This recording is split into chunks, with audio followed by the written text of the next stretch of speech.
In corsia 1 parte Aurora Tasca Aquapolis.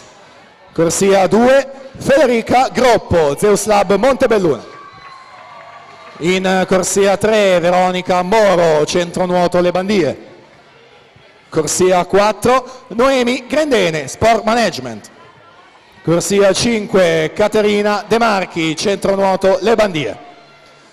In corsia 6 Aurora Zanin Nottoli Nuoto 74. Corsia 7 per l'Hydros Sara Flavia Strimb.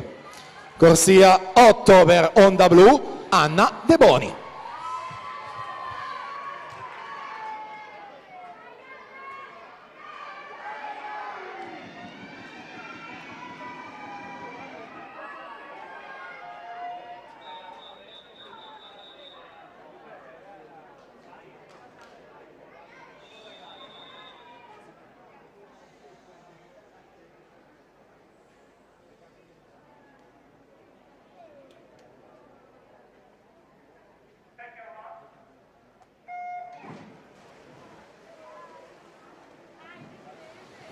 E quindi velocità pura dello stile libero sui 50 metri, primato ragazze del meeting Giorgia Biondani 2K11 26 e 59. Corsia centrale con il miglior tempo nelle batterie Noemi Grendene è davanti a tutte anche in questo pomeriggio, quindi lanciatissima verso la vittoria Noemi Grendene 27 e 25 davanti ad Aurora Zanin 27 68 e Caterina De Marchi terza piazza 28 e 10.